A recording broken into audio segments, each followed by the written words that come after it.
Chapter 11.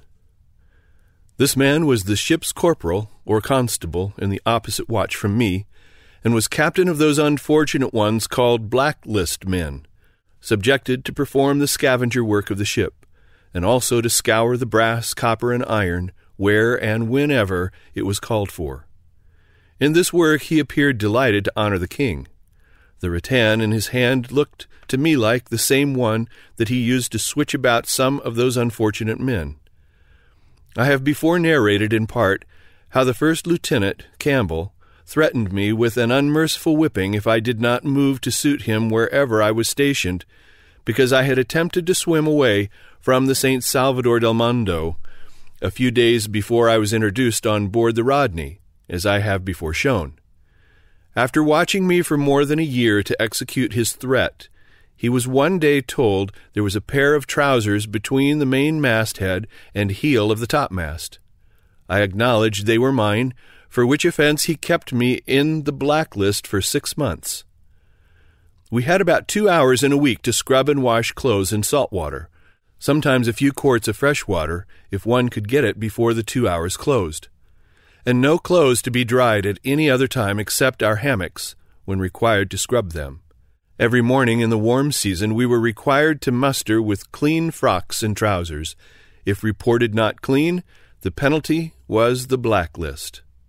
If I could have obtained from the purser out of the slop chest the clothes I absolutely needed, I should never have been put to my wits' end as I was to avoid the blacklist. I had at different times stated to the officer of our division how destitute I was in comparison with others, and begged him to give me an order for clothing to muster in. In this I failed, and because my old clothes were too much worn to be decent, I suffered as I did. I never knew any other reason for thus requiring me, as it were, to make bricks without stubble or straw, than my first offense to swim away from their service. It was a government gain to serve clothes out to us, for they were charged to us at their own price and deducted out of our scanty allowance of wages. I had an opportunity to know that it was not because I lived in ignorance of my duty as many others did, for the same Mr. Campbell promoted me more than once to higher stations, and I was told that my wages were increased in proportion. This corporal never used his rattan on me, but the way he honored me then was to turn me out of my hammock, if I was so fortunate as to get into it after doing duty on deck from the midnight hour, and set me at work with the blacklist gang until it was time for me to take my station in my watch on deck again, and no more liberty for sleep until the night watch was set. In this way I sometimes got the privilege of about 5 hours of sleep below, and oftener but 4 hours out of the 24. I was well satisfied he could have favored me in this matter, if he pleased. But we obeyed, knowing well, if he reported us slack or disobedient, our task would have been made still harder and more degrading. And all this for attempting to dry a pair of trousers that my name might appear on the clean list? Without gratifying his curiosity as to who I was, I learned from him the whereabouts of many of the officers and crew, a great many of whom I felt a strong attachment for. I employed 2 sturdy-looking Irishmen to shovel our salt out of the salt scows into the ballast port, a hole in the ship's side. While progressing in their work, I saw them leaning over their salt shovels. Said I, "What's the matter?" "Matter enough, sir. Your men don't shovel it away as fast as we shovel it in." Some 7 or 8 men were shoveling it away from them into the ship's hole. Said I, "What is the matter, men? Are you not able to shovel the salt away as fast as these 2 men shovel it in?" They replied they were not. Said one of the Irishmen who was listening at the ballast port, "If we had as much meat to eat as you, then we would give you as much again salt." "Why," said one of my sailors, who seemed much troubled about this, "don't you have any meat?" "No," said they, "we have not had any this fortnight." "What do you eat then?" said the sailor. "Potatoes, sure," was the reply. My sailors were then living on all the varieties that good boarding houses afford in Liverpool.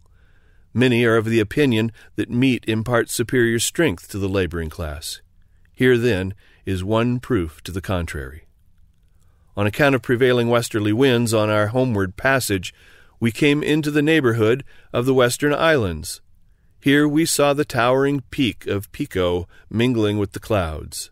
By our observations at noon, we learned that we were 80 miles north of it. By running toward it 60 miles, we should probably have discovered its base. We arrived safely in Alexandria, District of Columbia, in the fall of 1820. As no business offered for the ship, I returned to my family in New England, having been absent some 16 months. Early in the spring of 1821, I sailed again for Alexandria and took charge of the Talbot again to perform a voyage to South America. The bulk of our cargo was flour.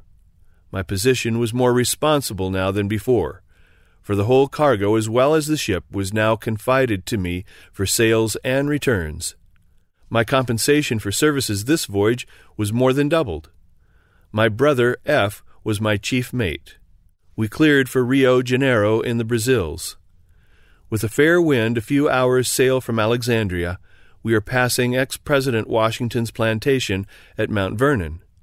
Sailors say that it was customary with some commanders to lower their topmast sails as a token of respect when they passed his silent tomb. About 150 miles from Washington, the variegated and pleasant scenery of the Potomac is passed by entering the Chesapeake Bay. We had an experienced and skillful pilot, but his thirst for strong drink requiring the steward to fix him gin toddy and brandy sling so frequently awakened our fears for the safe navigation of the ship, so that we deemed it necessary to put him on an allowance of 3 glasses of grog per day, until he had piloted the ship outside of the Capes of Virginia.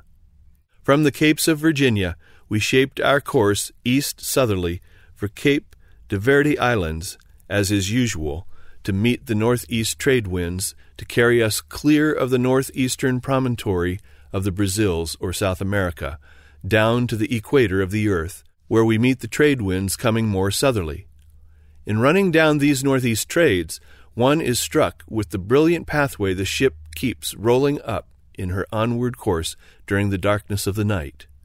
The light is so brilliant, I have been tempted to read by it at the midnight hour by holding my book open facing the shining track.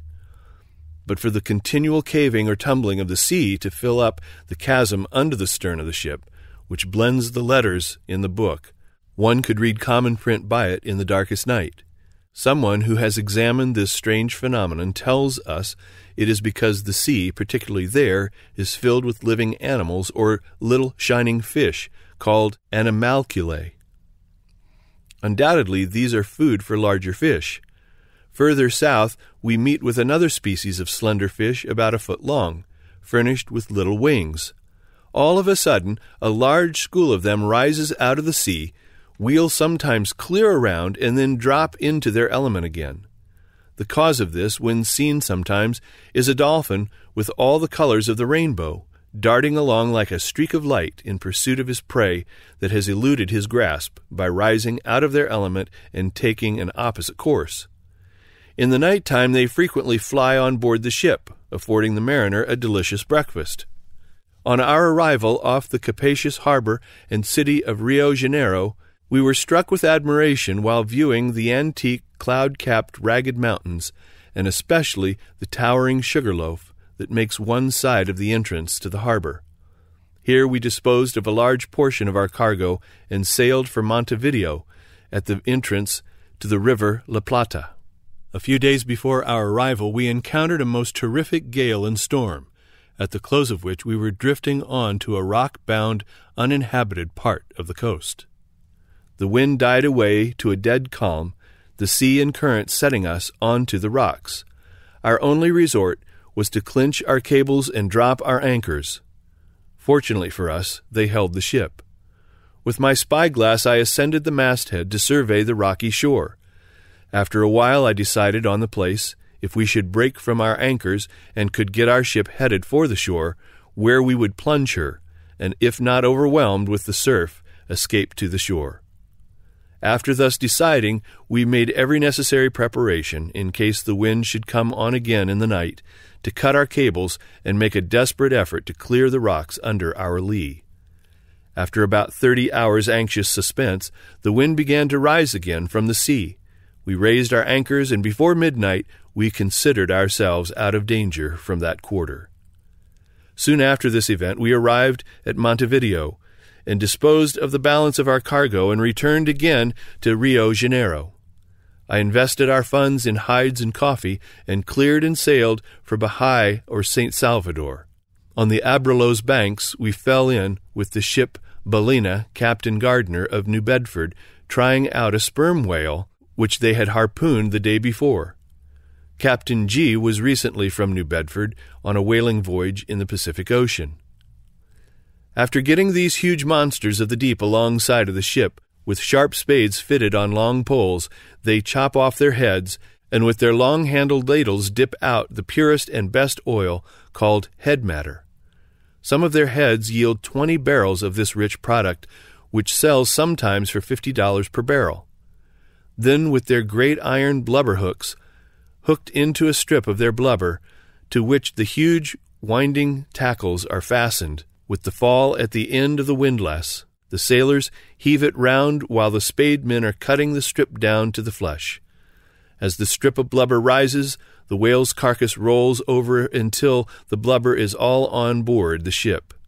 The carcass is then turned adrift and soon devoured by sharks. The blubber is minced up into small pieces and thrown into large iron trypots and tried out. When the scraps are browned, they throw them under the trypot for fuel.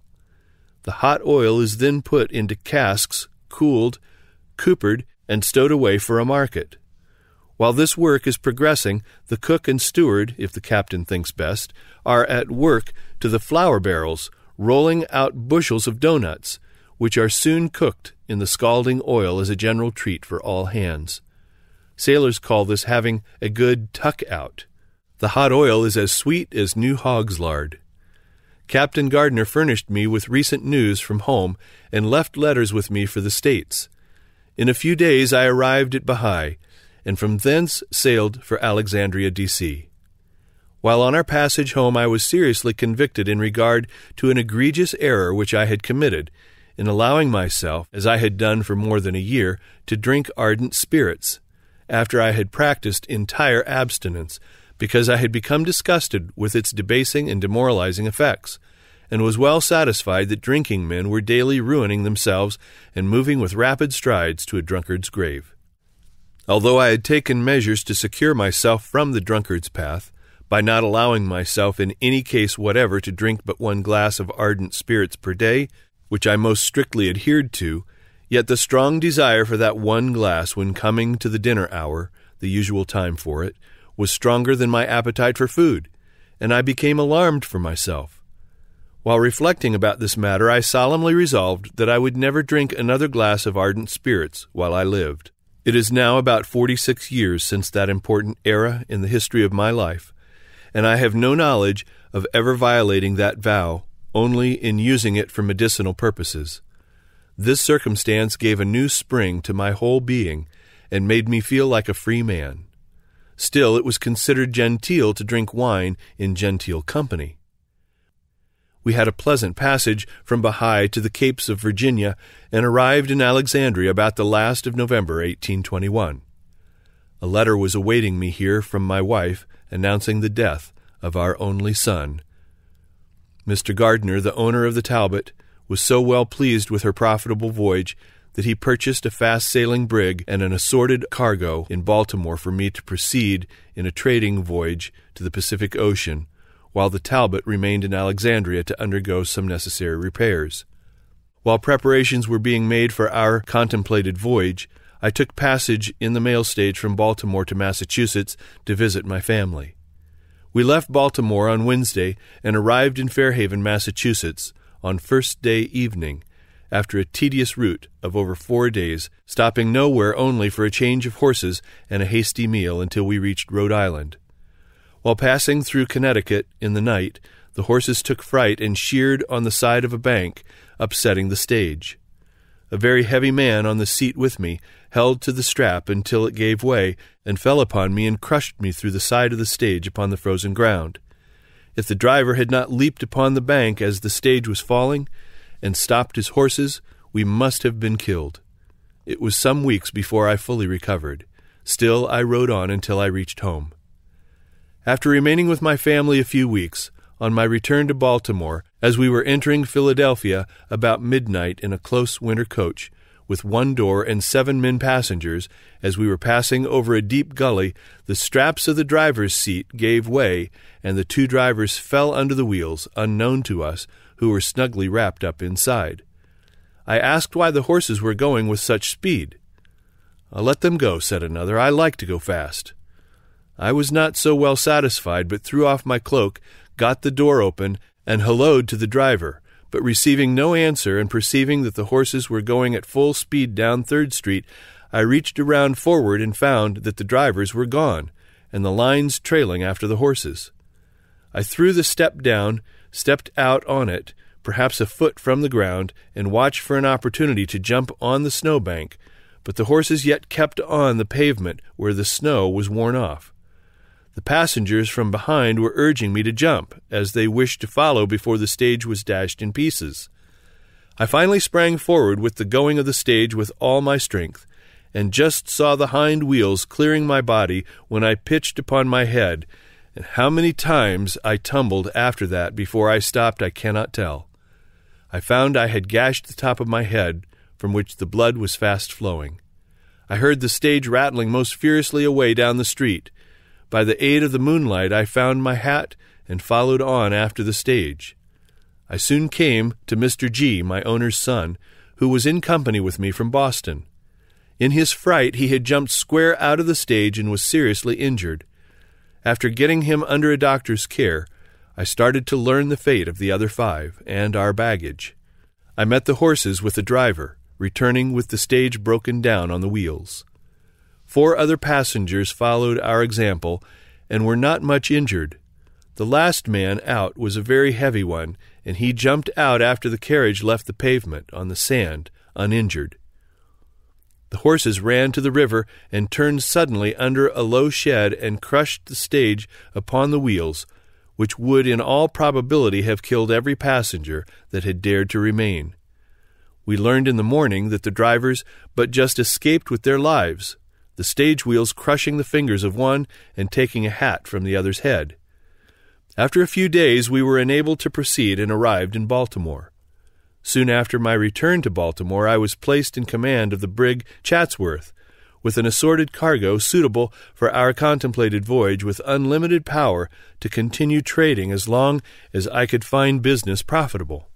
Firearms and ammunition were also furnished to defend ourselves in cases of piracy and mutiny. My brother F. was still my chief mate. We cleared for South America and the Pacific Ocean and sailed from Baltimore January 22, 1822. In a few weeks we were passing Cape de Verde Islands, bending our course for the Southern Ocean. In the vicinity of the equator, in moderate weather and calms, we meet with a singular species of fish, more numerous than in higher latitudes, furnished with something analogous to oars and sails. Naturalists sometimes call them nautilus. They are a kind of shellfish. With their great long legs for oars to steady them, they rise and swell out above the water from 4 to 6 inches in length, and about the same in height, very much resembling a little ship under full white sail. They sail and sheer round about the ship, fall flat on the sea, as though they were upset by a squall of wind, rise erect again, and glide ahead with their accustomed speed, seemingly to show the mariner that they too are ships, and how they can outsail him. But as soon as the wind rises, their courage fails them. They take in all sail and hide under water until another calm. Sailors call them Portuguese men of war. About the 20th of March we arrived and anchored in the harbor of Rio Janeiro. Finding no demand for the whole of our cargo, we sailed again for the river La Plata. As we approached the northern entrance of the river, in the stillness of the night, although some 3 miles from the shore, we could distinctly hear the sea dogs, or seals, growling and barking from the sand beach, where they had come up out of the sea to regale themselves. The next day we anchored off Montevideo to inquire into the state of the markets, and soon learned that our cargo was much wanted up the river at Buenos Aires. In navigating this, to us, new and narrow channel in the night without a pilot, we got on to the bottom and were obliged to lighten our vessel by throwing some of her cargo into the sea before we would float into the channel again. On our arrival at the city of Buenos Aires, our cargo sold immediately at a great profit. While lying at Buenos Aires, at the head of ship navigation, a heavy norther blew all the water out of the river for many leagues. It was singular to see officers and crews of ships passing from one to another, and to the city on hard, dry bottom, where but the day before their ships were floating and swinging to their anchors in 15 feet of water. But it was dangerous to travel many miles off, for the dying away of the wind or a change of wind at the mouth of the river rushed the water back like the roaring of the cataract, and floated the ships in quick time again to swing to their anchors. Until the suppression of the Inquisition in 1820, no other religion but Roman Catholic was tolerated in Buenos Aires. It was singular to notice, as we had frequent opportunities to do so, with what superstitious awe the mass of the inhabitants regarded the ceremonies of their priests, especially the administering of the sacrament to the dying. The ringing of a small table bell in the street announces the coming of the host, generally in the following order. A little in advance of the priest may be seen a black boy making a ding-dong sound with his little bell, and sometimes 2 soldiers, one on each side of the priest, with their muskets shouldered, with fixed bayonets to enforce the church order for every knee to bow at the passing of the host, or subject themselves to the point of the soldier's bayonet. I was told that an Englishman, refusing to bend his knee when the host was passing him, was stabbed with the soldier's bayonet. Persons on horseback dismounted and kneel with men, women, and children in the streets, and at the threshold of their dwelling houses, groceries, and grog shops, while the host or the priest is passing with the wafer and the wine. We foreigners could stand at the 4 corners and witness the coming of the host, and pass another way before they reached us. Some 30 miles below the city of Buenos Aires is a good harbor for shipping called Ensenado. To this place I repaired with the Chatsworth, and prepared her for a winter's voyage round Cape Horn.